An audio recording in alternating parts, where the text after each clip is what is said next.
A depraved mind. What's the next point now? Number what?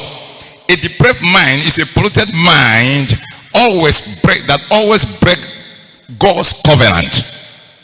A mind that always break what? God's covenant. The covenant they entered with the Lord. They violate divine instruction. Every now and then, they will drag themselves into one covenant or the other with the Lord. This is what I'll be doing from now. This year, this is what I'll be doing. This year, at least, I'll be fasting every month. I'll be fasting at least 3 days every month. This year, every day in a week, I must donate to the Lord for evangelism. At the beginning of this year, you entered into all manner of covenant and oath-taking and vows before the Lord. But because of the depravity of your mind, you can't retain those things you told God you would do in your heart. Other things have choked them up. Other things have choked them up. Birds of the air have eaten up those covenants you entered with God. The terms of the covenant you've broken, and God is watching. And now we are talking about divine what? Enthronement. I pray for someone. Go back to the beginning of the year. Forget about last year. Let the blood of Jesus through mercy cover the issue of last year. What were those things you pinned down that you'll be doing? What were those things in the place of prayer when you prayed and shed tears? When you prayed and cried and you told God, this year, these are the things I'll be doing. I will make sure that at least I win one soul every month. Where are they? The depravity of your mind has made you to break those covenants, violate everything, and then we are turning around now to ask God questions. And in his mercy does not want to destroy us, but has given us another opportunity to go into retrospective thoughts and bring back the things which we say we should do. Let's start doing them. There's another opportunity. There's another opportunity. It is not too late. It is not too late. Are you still here? Are you still here? No. Many of us made a whole lot of statements at the beginning of the year, even before we step into this year. But how many of them have you even remembered? How many have you done? How many have you touched? Someone said, oh, this year my money is dedicated to you. Everything in me is yours. And you know what? By the time before you finish saying it, angels have written them down. Angels are sent to serve us. They are mighty in strength, but they are our servants. Because that's one of our heritages as born again Christians, children of God. Hallelujah. Amen. Amen. Are we still here? Are we still here? A lifting is coming. A divine enthronement is coming. But let's keep the pathway straight. Let's trust God for the valleys to be filled. Let the barriers be dealt with. Let the filthiness be dealt with. Let the filthy wrath be removed. Let us wear the wedding garment, that as the bridegroom comes, he will be happy with us to rest us and place us where we belong. Let the devil not claim to have a field day as if he's so powerful or more powerful than God. No. Let us not give him an opportunity again for the name of the Lord to be mocked and disgraced and dragged in the mud. It is time for you to be lifted. It is your season for enthronement. It is your time to be honored. It is your time to be rewarded. This is a season of compensation. Let the devil not have any legal ground to stand before God to tell him, no, she is not worthy. He cannot take it. He might see it without entering. Let none of us be like Moses, who labored so much but saw the promised land without entering. I pray that the mercy of God shall speak. How does mercy speak? He speaks by raising grace upon us, so that we put in place what we have scattered. We regather the things we have scattered. We rise up to rebuild the broken walls of our lives. That is how mercy works. Mercy does not come and to tell you that thing which you have vomited, leave it alone. No. When mercy comes, it teaches you this thing you vomited, pack them. Don't just pour sand and pack them. After packing them with sand, look for detergent. Look for something that has a good fragrance. Put in water. Wash it, so that if somebody comes, the person will not know that that place was polluted. That is how mercy works. Mercy does not say continue the way you are, that God will help you. No. That is a wrong application of mercy. That's a wrong application of mercy. A wrong understanding of mercy. It doesn't work like that. receive grace, receive mercy, receive grace, receive mercy, receive grace, receive mercy. A depraved mind is a polluted mind filled with pride, arrogance, and disrespect to dignitaries. Pride, arrogance, and disrespect to dignitaries. Do you know what it means when you despise God in your heart? Do you know what it means when you despise the word of the covenant? Do you know what it means when you despise the messenger whom the Lord has sent to bring you your message?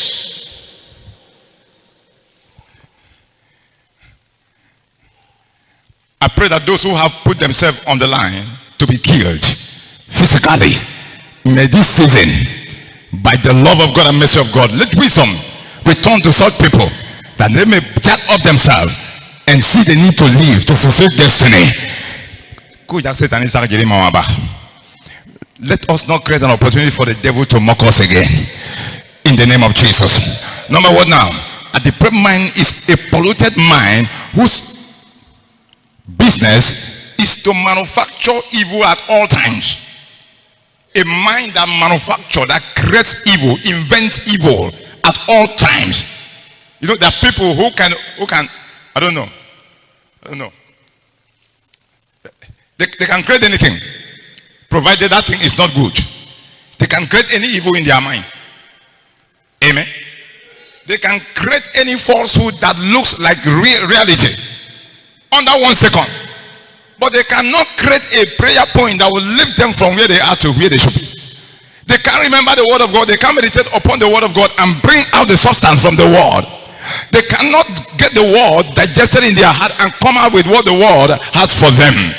I pray that in this season, the mind of Christ shall be given to someone. Let's look at Romans chapter 1 verse 29 to Romans chapter 1 29 to 32. Romans chapter 1 29 to 32. It says, being filled with all unrighteousness. I hope you have read verse 28. Have we read verse 28? Now verse 29, it says, when God handed them over to depraved mind, reprobate mind, polluted mind, contaminated and infiltrated mind, he said their mind is now filled with all unrighteousness. All, can you imagine this?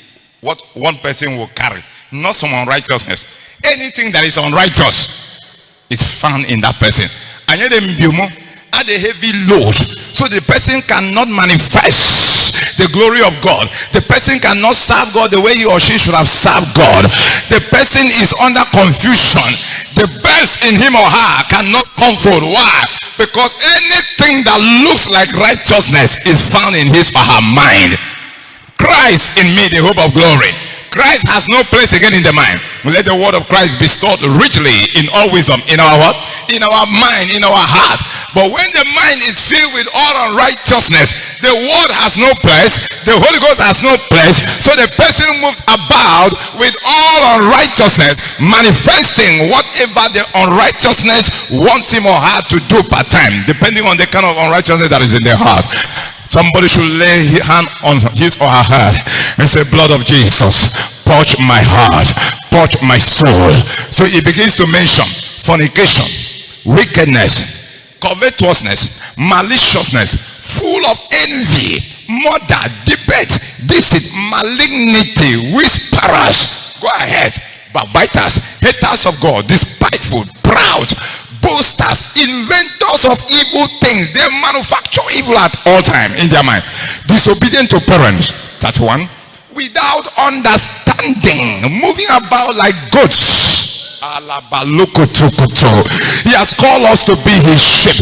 Let us not turn ourselves to goats. He has called us to be his sheep. Let us not turn ourselves to cows of Bashan, very fat with wonderful horns, but useless to the Lord. Let us not turn ourselves to any other beast. We are the sheep of the Lord, and he is our shepherd. He knows how to lead us. He knows how to guide us. He knows what to do part time. He will take us to our place of rest, not in the land of the dead, but in the land of the living. He shall give us peace all around. He shall prosper us. He will prepare a table before us in the presence of our enemies. He will anoint our head with oil. Our cups shall run over. Why? Because we we are his sheep, the sheep of his pasture. Let us allow him to be our shepherd. God will not shepherd a goat. God will not shepherd a dog. God will not shepherd a tortoise. God will not shepherd a crocodile. God is looking for his sheep. He said, my sheep heareth my voice, and I know them, and I give unto them my own kind of life. One of the dimensions of God's life is a kingly life, not a slavery life. We have served the devil for too long. We have served sin and iniquity for too long. It is high time we began to hate anything that defiles our garment.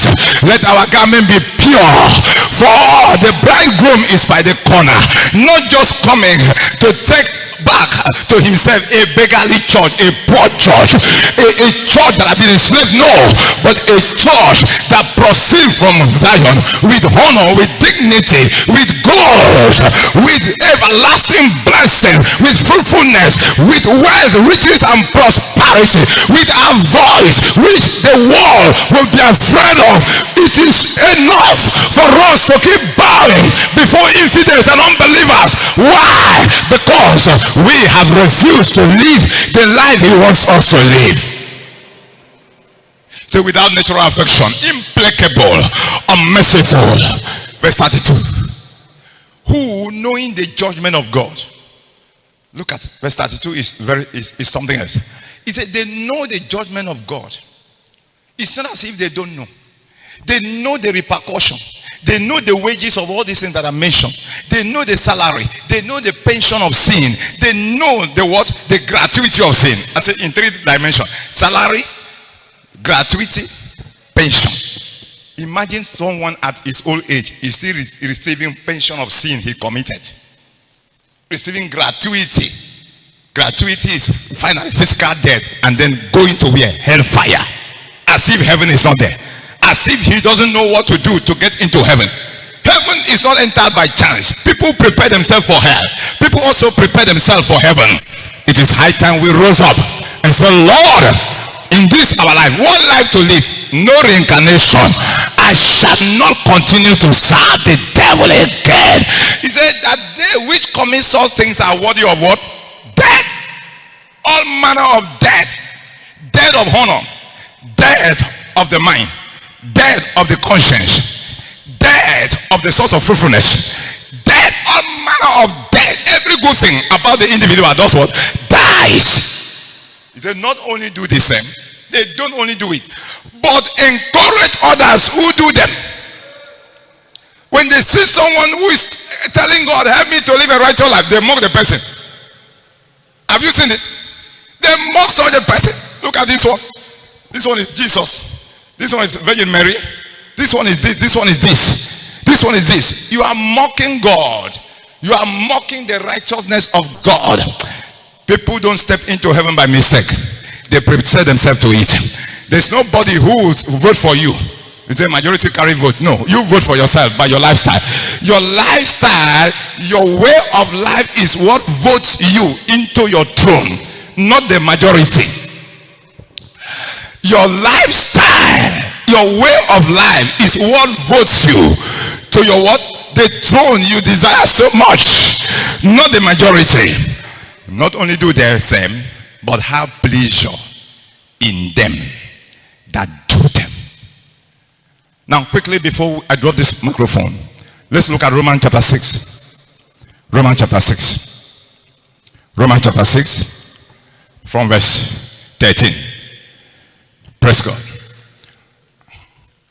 Okay, you can start from that one, verse 1, and then we jump to verse 13. He said, what shall we say then? Shall we continue in sin that grace may abound? Hello?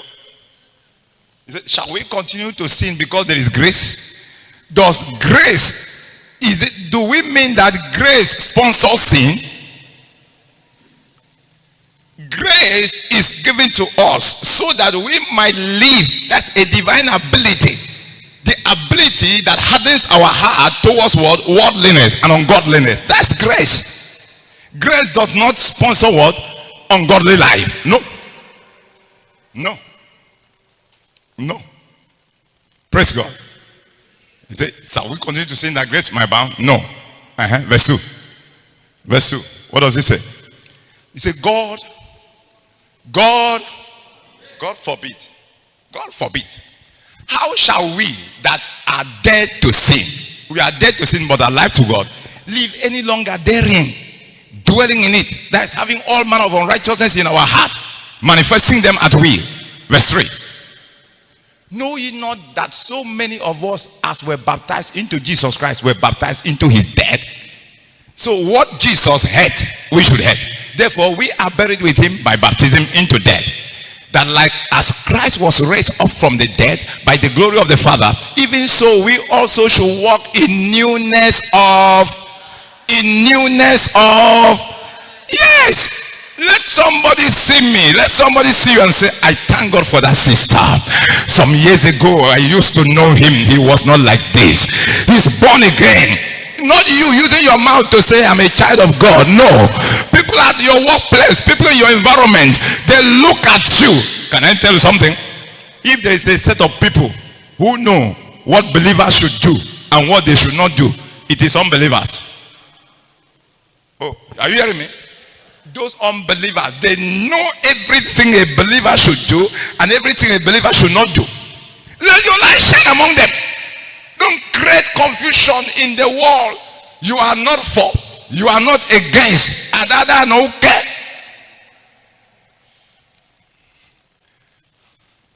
Praise God. Newness of life. Newness of life. For whoever is in Christ Jesus is a new. All things have passed away. Behold, all things have become new. Let's look at verse 13. Newness of life. Please mark that. It should be someone's prayer. Lord, help me to walk in the newness of life. I'm tired of this slavery. Now look at verse 13. Neither yield your members as instruments of unrighteousness unto sin.